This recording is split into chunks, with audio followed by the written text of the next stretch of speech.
Everyone, it is Friday training, and today's training is a question that a lot of people ask me. What is the difference between a coach and a mentor? What does it take to find and be a coach and to be coached or mentored?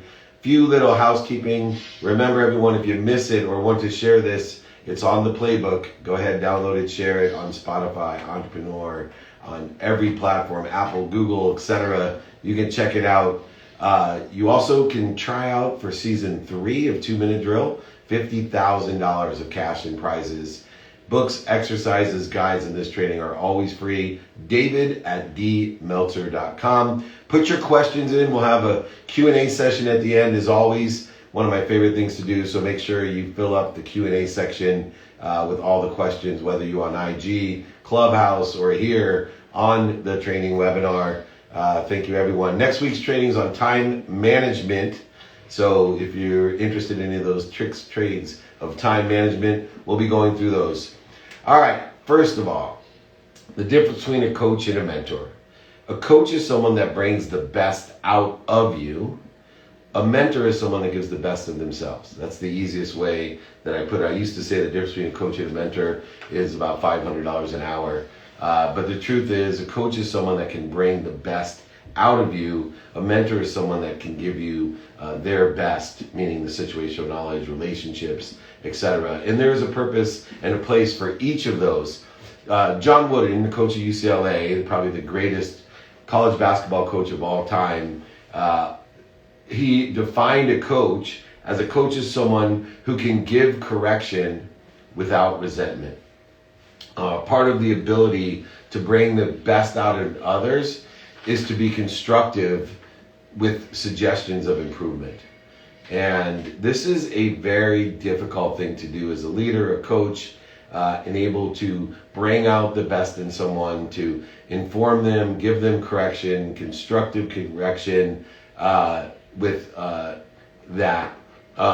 So you want to make sure that we are aligned with somebody's temperament, because different people in different places and different times have different things that may have a need to be offended. And maybe when we are giving correction without resentment, part of it is coaching not to have resentment. So setting the stage, managing expectations of those people that we coach, of what they're going to do and how we do it, so that there's no need to be offended or resentful about us being here for them. I will give you an example. In my business, I always say, people are like, oh man, you're micromanaging me, Dave. Why are you so hard on me? What are we doing?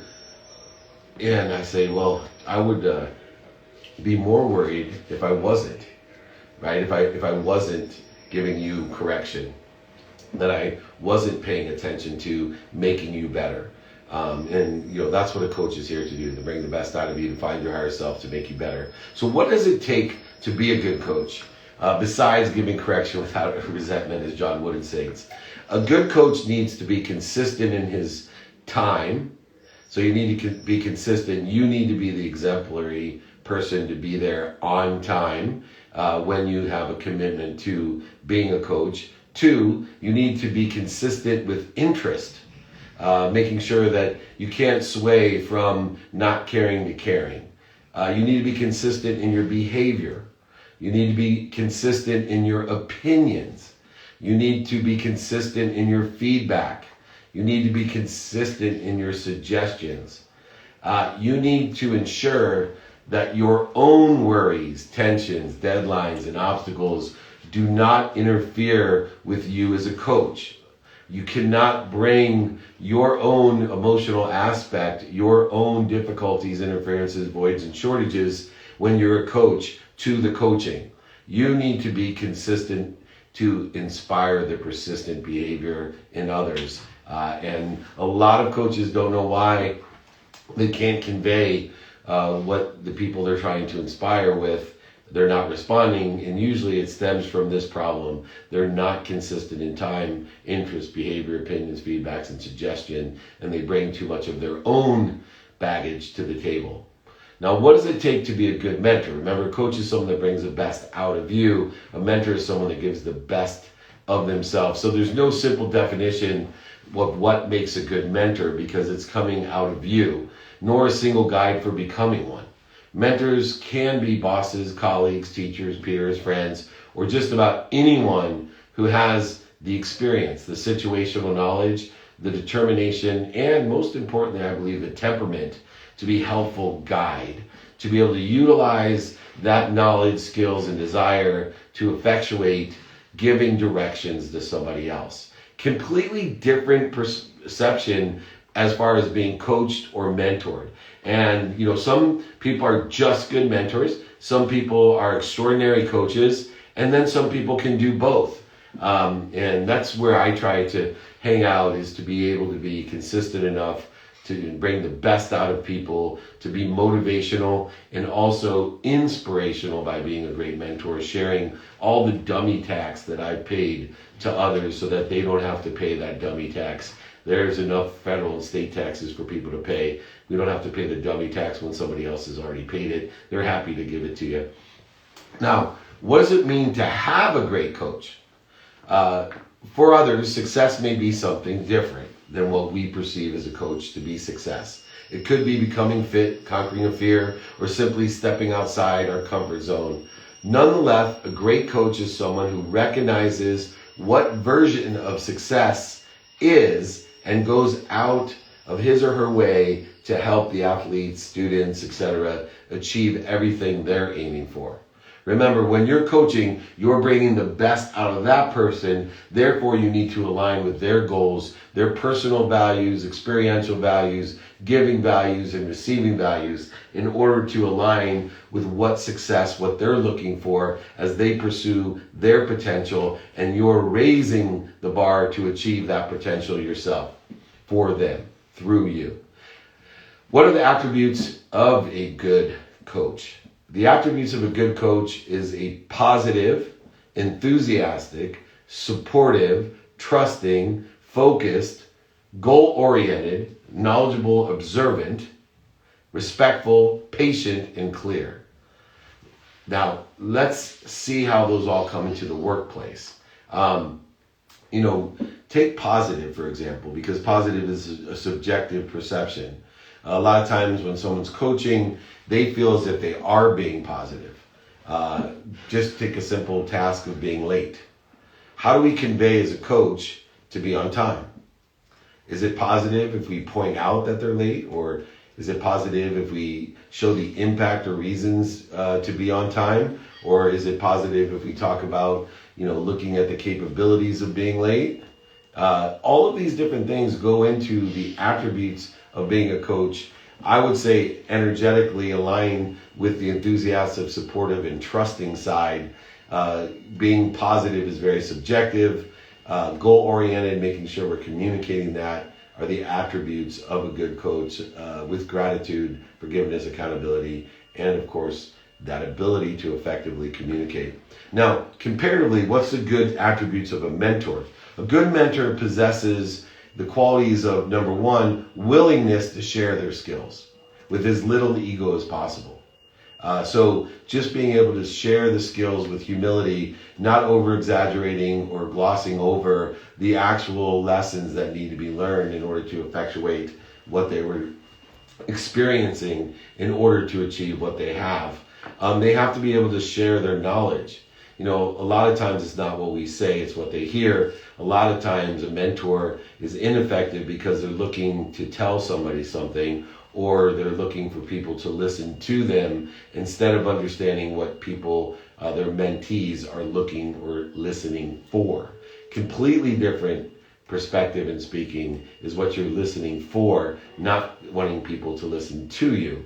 A good mentor is willing to teach what he or she knows and accept the mentee where they currently are in their development.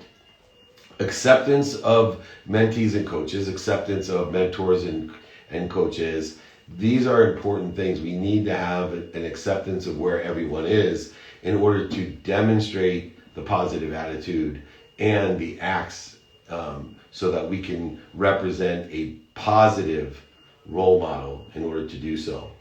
So in order to do this, what skills do we have to develop to make a good leader as a coach? And a coach is a leader. Leader as a coach is a serious role.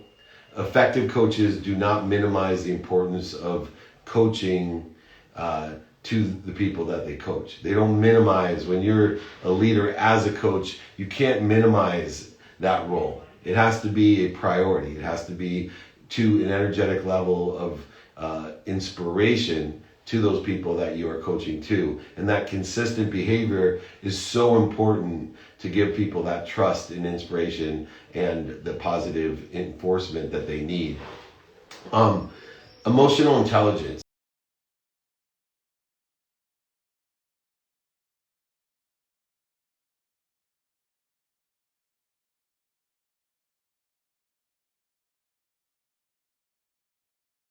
How they feel. One of the things that I've learned as a coach is that we cannot change the way people feel by logic. You know, when you're not feeling well, it doesn't help when someone tells you they feel sorry for you or don't feel bad because we can even tell ourselves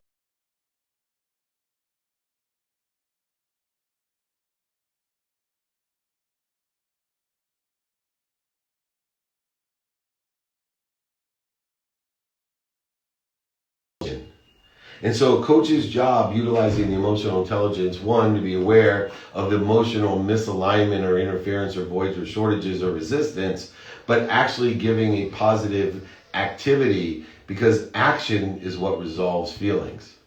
Creating action resolves feelings, not logic. And so what skills do we right? A coach as a leader needs to have this EQ, this emotional intelligence. They can't minimize the importance. They have to be consistent. But the skills of a good mentor are a little different. Number one, you don't need any background to be a good coach. You know, I've seen some tremendous coaches that could not play the game that they were coaching, but they were able somehow to bring the best out of people and to find out how to do that and what to do with them. A mentor has to have relevant background because they're giving of relational knowledge, that experience, and even relationship capital in order to be a good mentor. You can't give something you don't have.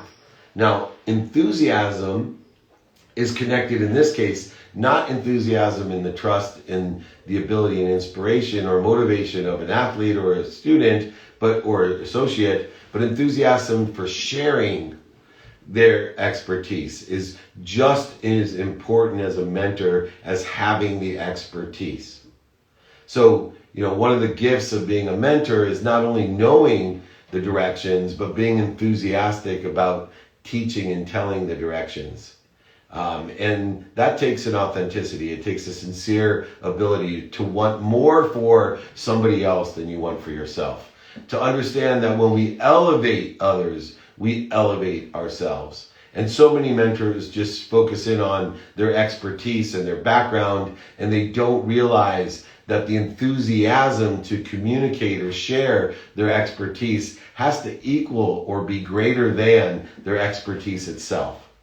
And this is a respectful attitude that I believe is missing a lot of times in mentorship, is that, you know, we feel separation, inferiority, or superiority when people are coaching or mentoring us. And that creates separation. It creates interference. It creates a negative vibration. It actually deters us from being not only motivated to get up, get back up, get started, get back started, but inspired to get us there.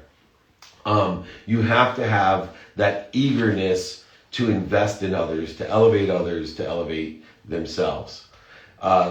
Let's go down a list of a few things, and you might want to grab your pens and papers because this applies to being a parent, a coach, a mentor, etc. A good coach and mentor is self-aware. So awareness is the ability to vibrate faster than that which you see, meaning that you have to be self-aware. You cannot be aware of anything that vibrates lower than or less than you. To understand oneself, one's different coaching style, and how it can be perceived and received by the employees is a critical first step to becoming a valuable and effective coach. Self-awareness is a journey unto itself, and we will talk about how we become aware of what's going on within ourselves so that we can elevate and liberate others to show their light and be aware as well. We also need to bring specific and well-defined issues to others' attentions. When you're unspecific as a mentor or coach, and these problem areas that people have, these challenges, voids, and shortages, when we fail to bring them up to those that we are helping, it suggests a reluctance to affect the positive change, and it's a lack of leadership. So you have to be comfortable to bring specific and well-defined issues to the awareness of others, and we can't do that if we don't have the awareness ourselves. If we don't have the ability to see in others what we see in ourselves, or have those past mistakes, dummy tacks, situational knowledge of being able to convey with vulnerability and humility the specific situations in which we have to bring up, you will only be more credible. And look, if someone's not ready, they're not going to listen anyway. And so, a lot of times when I'm mentoring or coaching, I may say something and I can't control your feelings. And if you're not ready to hear it, then we'll deal with that, why you're not ready to hear it, more than what we're hearing. And that means that a coach needs to prepare for each session with information, examples, ideas, etc., ready for discussion. Which is why I have notes, which is why you see my eyes moving down, so I come prepared with all the different ideas that I have and utilize the best ability that I can to convey. And so we want to make sure that we have structure and agenda and outline and layouts. All of these different things are much more valuable than just a casual conversation of no substance or direction. I use free-flowing hot seat coaching in order to get the specific questions that are free-flowing. But when we're teaching about coaching versus mentoring, when we're trying to figure out how do we bring the best out of other people and give the best of ourselves to other people with the ultimate goal of motivation and inspiration to get them there more accurately and more rapidly, to make more money, help more people, and have more fun, which is my mission of doing these trainings for 20 years, right? To empower others simply to be happy. A good coach also treats individuals as partners and associates, right? We work with people, not for them, encouraging their input and trusting them to carry out the action items or assignments, homework, etc. that we give them. Some coaches are fans of tough love, while others are more lenient. But what all good coaches have in common is respect. And contempt and resentment have no place in effective coaching relationship. They just breed more conflict, more resistance. So I think it's important, to tell the truth, to know where your comfort zone is in that area of tough love. But you have to have a mutual respect. You have to have this alignment of I am here in the best interest of both of us in order to effectuate your pursuit of your potential. And we need to remind people at times when we may say things or teach things that are difficult, that there is a purpose behind it, one that we're aligned on with complete mutual respect. A good coach also knows their own strengths and weaknesses as well as others. A coach in sports, for example, knows how to tap in to the individual strength and get the greatest amount of productivity from the team collectively and individually. One of the things that I've learned from a mentor of mine is that we move some weaknesses. Instead of trying to change the weakness, we see first if we can move it to another place. And so utilizing that, let me give you an example. SAP had a problem. They could not find enough testers for their software. And the reason they could is it was hard to find human beings that like to do the exact same thing over and over and over again. And it was going to be a really difficult thing because they couldn't figure out how many employees it took to give the variance that they wouldn't have to just test software all day, that they could give them other duties and responsibilities.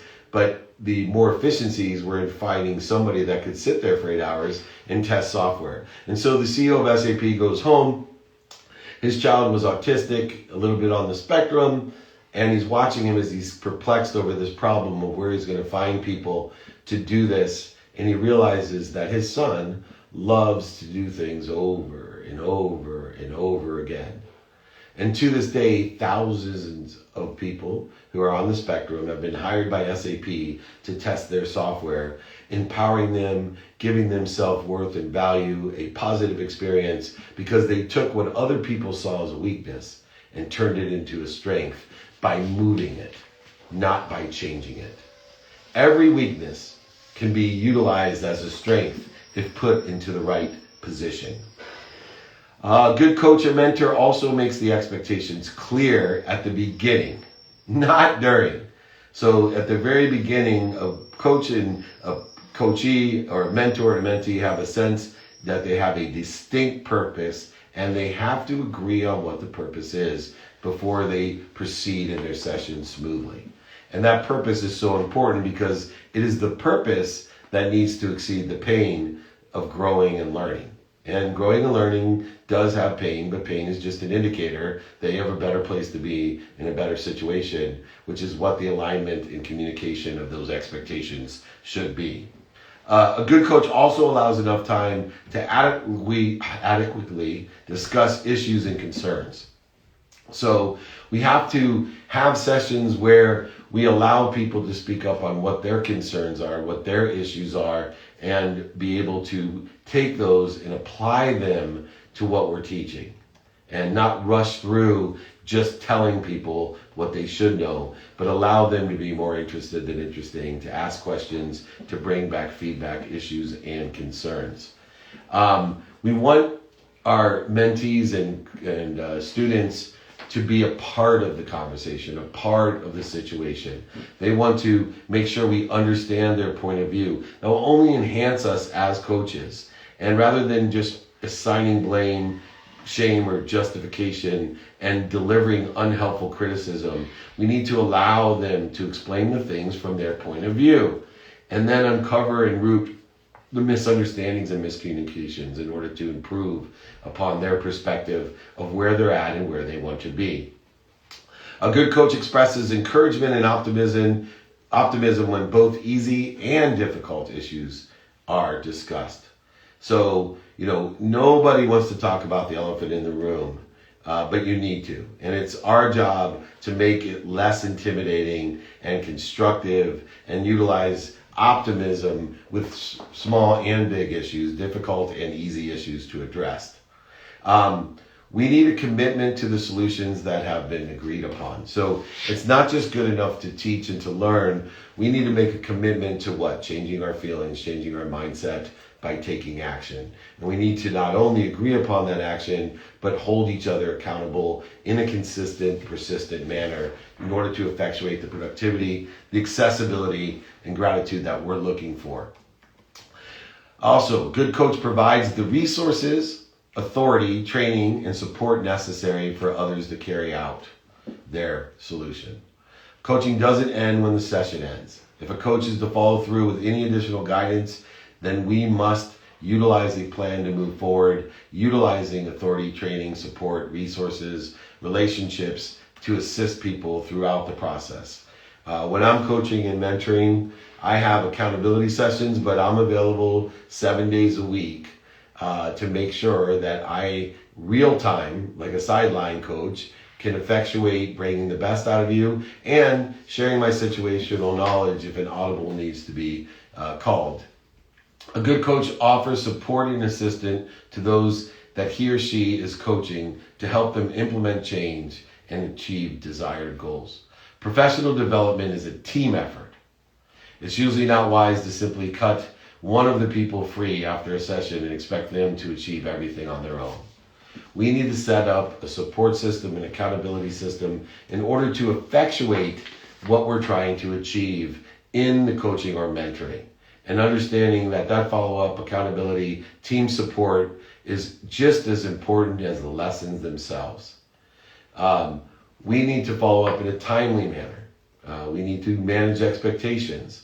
It's too easy for coaching to fall down a priority ladder and forgetting how important it is when we have day-to-day activities to do. We have 3 different coaching sessions every single week, not only for internal but external use. We start on Mondays. We have, of course, our Ask Me Anything Mondays. We go to Wednesday, and of course we have More Good News Wednesday, and then we are loaded from 5 a.m. on Friday with all types of different sessions in order to effectuate the continuity that it takes in order to support and transpire the changes that we want. That's because consistent, persistent behavior, the exponentiality of doing things every single day, 2 minutes of coaching a day is worth more than 2 hours on a Saturday. I will guarantee you that. When solutions do not turn out as expected, a good coach proactively helps to define alternative actions. We are angling towards what we want with faith that we're going to end up somewhere better. So we need to manage expectations. One, that pain is an indicator, that it's just going to tell us that we have a better direction to go in. But we need to assess the situation and have people act accordingly to make the adjustments, the pivots necessary to maximize the opportunity to grow, learn, and achieve according to the objectives that were defined at the beginning of the session or beginning of the relationship. And we need to have those mile markers, milestones, in order to quantitatively see where and what we're doing and how we can do it better. Finally, how do you become a good coach or a mentor? Invest into the relationship. Become a good mentor or a coach is a commitment of time and resources. You have the right to expect certain things from your coaching players or mentees or students, and accountability and the willingness to take action. That's all I ask. You need to be accountable, and you need to be willing to take action. You need to be willing to do your best, to learn something, and to have fun. You also must invest the time in the relationship and the follow through by being there when people need you. You need not only be productive as a coach or a mentor to provide value and service to those that you are helping, but you need to be accessible. Not only accessible to them, but accessing the resources that you need in order to give to them. And if you can do that in a gracious way, you will find the light, the love, and the lessons in every single person that you mentor or coach. Whether you're a mentor, whether you're a coach, or either or both, a coach is going to bring the best out of you, and a mentor is going to give the best of themselves. Let's do our best to support one another. A coach and a mentor can liberate us to liberate others, liberate our light to liberate the light in others, empower us to empower others. I'm on a mission to empower over 1,000 people to be happy through coaching and mentorship, to find 1,000 people that will empower 1,000 people to empower 1,000 people. 1,000 times 1,000 is a million times 1,000 is a billion. All right, everyone, let's take some Q&A. I got a few announcements. Don't forget, you can download this on the playbook, featured everywhere. You can get my books, my guides to this. Get the guide on coach versus mentor. Go ahead and email me, david@dmeltzer.com. While you're emailing me, feel free to request the book. I'll sign my books, send them out, give them to you, audio, ebook, and printed book. Doesn't matter. Please ask me. Remember, next week's training is time management. Let's load up the questions. We got ton in there. We're taking them everywhere. I'm going to bring up, I can't see, pull questions from, I got a team and a half here today, so. All right, how do I set up a one-on-one with you? Email me. Anybody that we have free coaching, we have private group coaching, we have one-on-one coaching and business consulting. Just email me, david@dmeltzer.com. I believe coaches should only work month to month with people and guarantee success, profitability. And so that's what I do. I mitigate all risk with anyone I work for. Please sign up, get on our list, david@dmeltzer.com. I have patented speed and endurance training tool that I like for a pro football team to test for free. No strings attached for 30 days. The tough part is how to approach the team or facility during COVID. Any suggestions on how to execute this and to stay protected with some type of written agreement? Thank you in advance. You and your family stay blessed. Okay. You need to, number one, make sure that you have the appropriate credibility in order to effectuate even a free test with the highest level teams, leagues, organizations with a training tool. So just because it's patented doesn't mean it's credible. So if you have enough credibility to be able to articulate the quantitative value with that credibility to exceed the time, resources, and money that it takes to have them do a free test, then you're ready to take it to the biggest leagues, pro football, the NFL. If not, you need to start at a level where you do have credibility, gather the data to increase your credibility so that you can quantify and then articulate the quantification of the value to make sure that you have success. So many people, I'll give you an example. I had an intern of mine graduate law school, and there was the general counsel position for the Chicago Cubs or the Texas Rangers, I forget, available. And she came up to me immediately and goes, "Please, Dave, I know you know the owner of the team. Please recommend me for the general counsel job." And I wouldn't do it. Because, number one, there's been people that have been practicing law, assistant general counsels for Major League Baseball teams, all types of people that are just more credible, more qualified. And all I would be doing is diminishing my credibility, my situational knowledge and experience, that I would even present someone that's not qualified for a position. And if your solution is not qualified, then it doesn't matter who knows who, you're not going to get that opportunity if it's not credible. If it's credible, no problem. If you're able to not only show and illustrate that quantitative value, but also articulate it, then you're all set to take it to the next level. All right, we'll bring up Joey Dominic, my friend. I'm going to answer another quick question as he comes up. What does your purpose needs to be greater than your pain mean? So purpose greater than your pain. When there's a pain in your life, a mistake, a failure, a pain, there's a lesson to be learned. In order to learn that lesson, in order to be motivated and inspired, you need to have the thoughts of purpose to be greater than the thoughts of pain, or you're going to quit. Pain, if your purpose is not greater than your pain, pain becomes a stop sign, not a turn signal. Pain becomes a stop sign, setting you back, shrinking your comfort zone and your learning zone. If pain then has purpose greater than the pain, you will expand and grow, and pain will then become a turn signal to you to a better place, a better situation, etc. All right, let's bring up Joey. Joey, you ready? Yes, sir. How you doing, Dave? Thank you, Jake, as well. Awesome. What's your question, my friend? So, I was listening to what you were saying about accountability and you're alive on LinkedIn. And it struck a chord because, so I remember in earlier conversations, you were like, you can choose your friends, you can't choose your family, unfortunately. But, what if you inherit a team that you now have to lead and you're trying to stress accountability? There's so many ways to cut the cookie. There's cookie cutters. There's all types of different instruments, tools, and ways of going about things. But how do you stress accountability? And is there to get it embedded in them, to understand here's this SOP. Here's how things should be, and here's how you need to be accountable instead of making excuses.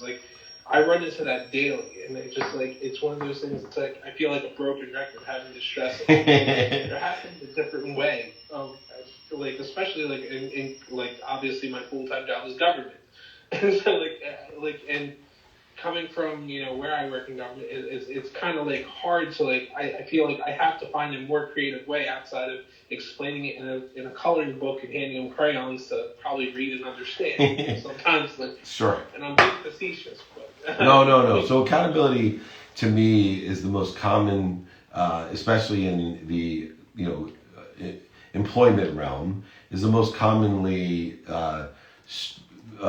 value that people struggle with. Most people are gracious unless they're in a bad place. Most people are forgiving, although less than grateful.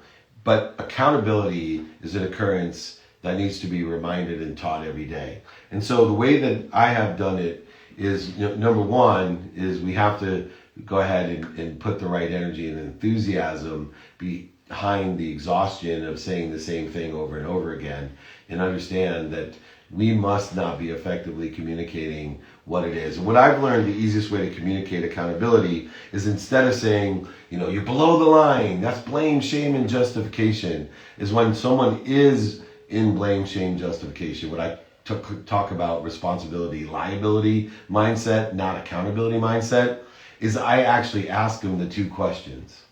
And that solves and makes it such a positive experience. So when someone's being below the line, when they're living in blame, shame, and justification, I simply say, what did you learn from this? What did you do to attract this to yourself? What are the lessons in this, right? And when you do that, you then inherently bring accountability and control to what it is and shift them out of the liability mindset into the accountability mindset by empowering them with the control of accountability, by asking them what did they do and what are they supposed to learn from it, separating themselves from the blame, the shame, and the justification.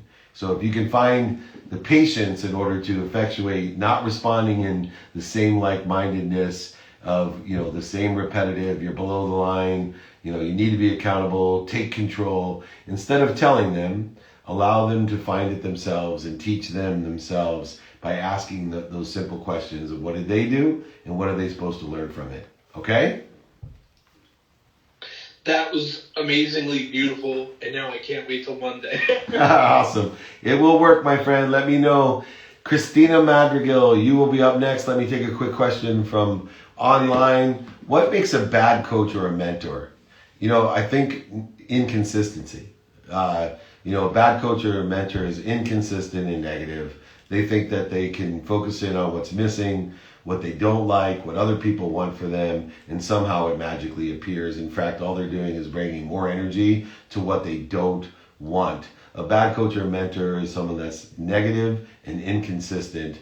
And if you find you're with a coach or a mentor that's negative or inconsistent, go ahead, allow them to fall away or fire them from your life. We only want coaches and mentors that feed us, not bleed us. All right, Christina, you're up. Hello, happy Friday. Happy Friday, Good Friday. Good Friday, and I just have to do a quick call. Joey just said, I'm looking forward to Monday. Like, how you are making people looking forward to not only Fridays with you, but Mondays, like, that's amazing. Thank you. And you can look forward to Wednesdays, too, because I've redefined Wednesdays. Everybody thought as Wednesdays as hump day. I redefined it as more good news Wednesday. So I look forward to more good news halfway through the week. Yeah, we're just redefining all the days of the week. I love it. Okay, so question related to this topic is, what is your advice, or what would you tell somebody who's starting out as a coach? Because I've heard you say times before that, like, to be a coach, you have to have like a track record, and if you're just starting out, you don't necessarily have the track record, but you have the training, or you've been on the planet, you've been learning lessons. What would you say to somebody in that starting out phase? Well, that was the importance of the training too, is that the difference between a mentor and a coach. So a mentor definitely has to have a track record. They have to have situational knowledge and experience, some relationship capital in order to effectuate giving something, because a mentor is giving of themselves. Where a coach just have the ability to bring the best out of you. To do that, they have to have more emotional intelligence. They have to be an effective communicator. They have to understand the difference between motivation that gets us up, gets us back up, gets us started, get us back started, compared to inspiration, which will get you there. I don't think you can get there just with a coach. You need a mentor, someone to give you the directions and the situational knowledge and relationships to accelerate that. But anyone can be a coach without a track record, and anyone can actually find people that need the situational knowledge. Once you have lived life, there's something, and I always say, if you want to get started coaching or mentoring, find the things that people tell you. How do you do that? Oh, that's amazing. Even if it seems easy to you, when someone's like, wow, that's awesome. I love the backdrop on your podcast. That's amazing. You actually could coach or mentor someone on creating backdrops or green screens for podcasts or for sets. And those are the things that we look at that is easy, that gives us the credibility and the confidence to be a positive empowerment tool to other people, to elevate them, to elevate others. So one, I think distinguishing coaching and mentoring, starting with the people that you hold dearest into the capabilities, skills, knowledge, and desire that you have and are able to give those to others, or inspire them to give it to others, or inspire them to be their higher self or better self by utilizing emotional intelligence, consistent, positive enforcement and support for others. Does that sound fair? So fair and so on fire. Thank you so much. This is amazing. All righty. Well, we are fair and on fire. Okay, we're going to bring up, as I asked this next question, Terry Thompson. You're up next. Let me ask one question here online. Somebody else asked they want to be a mentee. Just email me if you want to be a mentee or a coaching student. I have from free to one-on-one stuff. Just email me, david@dmeltzer.com. What lessons have you learned this week? I had Sadhguru on my podcast, and he taught me a great lesson that I love. We were talking about living a long life, and he said, Dave, how do you live a long life? I said, take care of your health. If you don't take care of yourself, you can't take care of others, and the key is to prioritize your own health by figuring out what interferes with your health, because you are healthy, wealthy, and happy. Figure out what's interfering with that. And he said, well, health is important for a long embodiment, but if you want to understand length of time and the perception of time and the continuity of time, there's two ways to live a long life. One, which was surprising to me, is to be miserable. I'm like, what? How are you living a long life if you're miserable? He said, think about it. When you're miserable, time goes so slow. So one of the ways to live a long life is to be miserable. The other way is to be productive, to be of service and value. When we're productive, we bring the most value to time, which extends out our legacy, our existence. And so if you want to live a long life, you make the choice, either be miserable or productive. I choose productive. One of the greatest lessons I've learned this week. Here we go. Terry Thompson, what's going on? Hey, David, appreciate it. Thanks for having me on. I always tell everybody it's Monday, so when you believe every day is Monday, every day is a great day. That's awesome. Yeah, so I've got a quick question here about dealing with clients with narcissism. So I love the fact that you talk about ego and ego-based, doing things ego-based. So when dealing with a client who has narcissism, egos tend to clash. How do you deal with clashing egos or avoid clashing egos? Two ways. One is for the things that we have the same, and then appreciate the differences. That's called understanding. Alignment, finding synergistic supplementary values within what we are doing. With two large egos, we have to allow them first to make themselves equal, then make themselves different. And when we make ourselves different with those egos, we cannot have them not appreciate those differences. We can't have them accelerate the separation, the inferiority or superiority that the ego may force upon them in their perception. So for me, what I do is, number one, I utilize understanding to find the similarities, to make ourselves the same, and then use happiness, or the focus or perspective on a positive attitude. I call it praying for happiness, so that each of the egotistical, narcissistic parties appreciate or pray for the happiness or add value to the differences.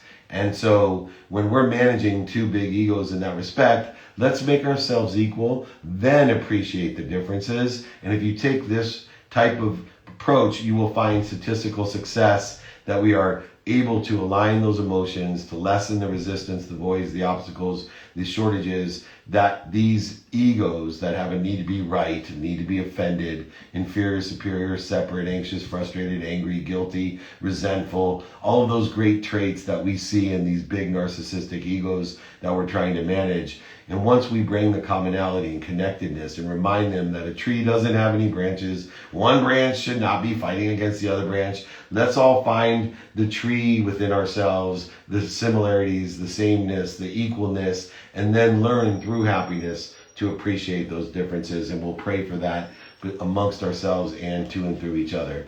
Does that sound fair, Terry? That is absolutely fair. Appreciate it. Thank you, man. Have a great weekend, by the way. Happy Monday. You too. Easter Monday. You heard it here first.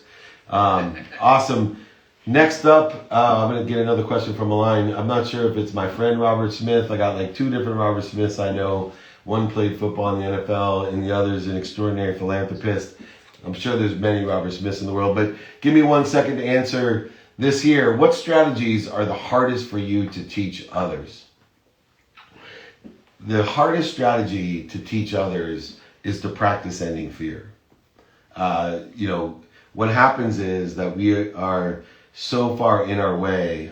Number one, we can't give ourselves egoectomy, so we're always going to have the challenge of those needs of the ego, the primary needs of the ego, the secondary needs of the ego, and it's so hard to teach people to control their emotions, their energy and motion, created by the control of the mindset, the heart set, and then effectuated into a conscious continuum of what we think, say, do, believe, and the actions that we have. And the part of the reason that it's so difficult to teach is that everyone's different in their quantum nature. Everybody has different characteristics, personalities. They have different obsessions and addictions that have been handed down genetically for 4 generations or spiritually for multiple lifetimes, if you believe in that. But the strategy is to, instead of trying to resist all of these different primary and secondary ego-based emotions and teach others to resist it, to go over it, under it, through it, around it, to try to lie to it and cheat it and manipulate it and oversell and back-end sell it, the hardest thing to teach them is just stop. Just stop and find your center and find your peace, and to understand that that feeling of ego will never go away. So what we want to do is focus in on time in order to spend minutes and moments in that feeling, and not weeks, days, months, and years that most people do, wasting time, emotion, energy, resources, and relationships, and more importantly, even money, all are an effect of the hardest thing to teach strategy-wise to people, is to spend minutes and moments in our own way. If we can teach people as a strategy to get out of their own way and to use that law of Goya, getting off their ass, being persistent, and blending it with allowance and patience by getting out of their own way, realizing what they are connected to and through, it would be amazing. But it is the hardest thing to teach other people because it's the hardest thing to do ourselves, and we can't give what we don't have. All right, the great philanthropist and podcast host, Robert Smith, what do you got for me? Hey, how's it going, David? I'm good, man. How are you? Thank you so much. I'm doing good. I just finished a morning walk. It's sunny in California right now, so I'm feeling great. I want to first and foremost just thank you so much for creating a room that can especially utilize to uplift people and to motivate them in ways that probably they haven't happened before. So thank you so much. And with that being said, I can kind of just relate into the last thing you mentioned of just kind of just myself being a barrier or obstacle in my life, of stopping myself to reach a potential. And, that can occur from many things, from insecurities. I guess that's the main source of my issue at hand. And just kind of like figuring out where to go as well. I'm 32 years old. I just celebrated my birthday last week. Unfortunately, I had just got let go from a job because it was on a contract base. And I'm just trying to figure out where's my next step. What do I do? What's going on? How do I continue to overcome my obstacle ahead? How do I tackle that? I look at other people, and I know this is really bad. I hate to be just so transparent about it, but when I see other people my age and I see them just thriving and just being successful, of course I want to be like that. And I don't come from a jealousy aspect, but I just want to say, how do I continue to reach that point? Am I too late? Or am I too going to continue to be successful? That's just where I'm at right now. Yeah, no problem. So first of all, comparison is the thief of joy. So only place that we want to look is within to find what we want outside of ourselves. And in order to do that, I have those 5 daily practices, which I'm happy to send a guide to anyone along with my book. But the 5 daily practices, just email me, david@dmeltzer.com. I'll send it to you. These are all free, so don't worry. david@dmeltzer.com if you want these 5 daily practices. But here's what you have to do to look within inside of us so that we can manifest what's outside of us. Number 1, you have to take inventory of your what. Know your what. What do I want personally, experientially, giving and receiving wise? What is it I want? Don't worry about the why. Don't worry about how you're going to get it. Just simply figure out what you want every day. And don't be afraid of changing your mind. Your life is about snapshots. Your parents, your friends from high school, your friends from elementary school, your friends from work, all have a different snapshot of you. They all have determined who you are by those snapshots. You are not who they think you are. You are who you are today, defined by these 5 daily practices of number 1, you are what you want. And then when you define what you are by what you want, personally, experientially, giving wise and receiving wise, then you need to find your who. Know your who. Who has it? That's what we're talking about today. What coach or mentor has it in order to give me directions on how to get it? That's the fastest way to do it and the cheapest way to do it. 3, know your how. I utilize, student in my calendar, just being a student in general, the mathematical equation of luck, paying attention to, giving intention to all the coincidences I want, but I know my how, and I make a plan to be happy where I'm at, angle to what I want, and have faith I'll end up somewhere better. But even more importantly, I do things now. I know my now. I have a system of prioritization. I mostly use Eisenhower's matrix of importance versus urgency to determine, according to my what, my who, and my how, exactly what I'm doing now. And if I can't do it now, I put it somewhere to do it later. But I have a repository to effectuate, always continually evaluating what's most important to me according to my what. So in no time in my life can I tell you I don't know what I want or where I want to go or what this. It's always the first thing I do is to know my what, my who, my how, and my now. Then we can get into the last practice, which we always talk about, the practice of getting out of our own way, being a ferocious Buddha, stopping, dropping, and rolling, staying and understanding primary and secondary fears so that we get the most efficient power of what we're already connected to and through with the appreciation, the gratitude, forgiveness, accountability, and inspiration that we've been gifted with, that we are health, wealth, and happiness. What are we doing to interfere with it? So, my dear friend Robert Smith, you need to just know your what, continue to who has it, figure out the how by paying attention and giving intention to those coincidences, doing things now, prioritizing importance versus urgency, and get out of your own way. Practice ending that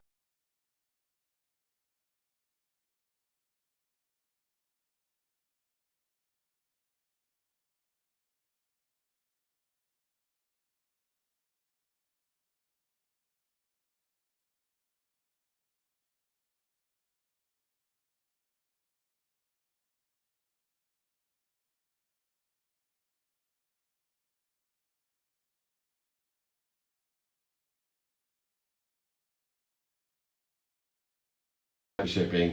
All right, last question. I'm going to take one online and one on Clubhouse. Jerome Grazioli, you will come up next. Let me answer this quick question here. What is the best recent memory that you have? Well, I'm blessed because every day I have recent memories. And the best one from today was Clubhouse. And on Clubhouse, 6 a.m. Pacific time, we're blessed to be in the Breakfast of Champions every single week on Clubhouse. And we talked about a new nuance. I always say I don't work. I have activity I get paid for and activity I don't get paid for. But I study words, and the word that I was studying for today, my most and best recent memory is occupation. I have redefined the activity I get paid for and the activity I don't get paid for simply by defining the word occupation. What occupies me, and raising my awareness, my intention and attention to what occupies me, what is truly my occupation, and how much of my occupation am I getting paid for, and how much of my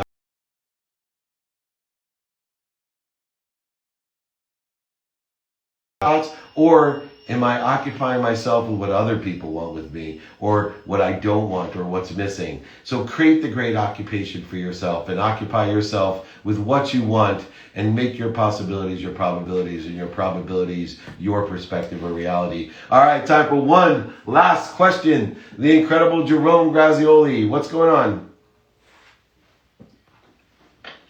Hey Dave, thanks for taking my question. You're welcome. Can you hear me? Okay? Yeah, we're good, bro. Sorry about that. So my question is related to what you and Robert were just talking about. You had mentioned your 5 key points there, and the first one is something I've been struggling with. So I just got a new job. I graduated from law school and sort of had to go down this route of financial compliance, and I'm at a bank, and it's a good job. It's a good, it's a very stable career path, and that's in, I feel like, direct conflict or contrast with entrepreneurship and the kind of life that you've led. And so the thing I'm curious about is, I know that I want to make a transition at some point and pivot my life in a similar direction to a lot of the people on Clubhouse are looking for and looking to do. And so my question was, how did you figure out what you wanted? How did you figure out that first point that you were telling Robert about? What did you do to arrive at that? Yeah, I utilized radical humility to arrive at it. What does that mean? I realized that I was lying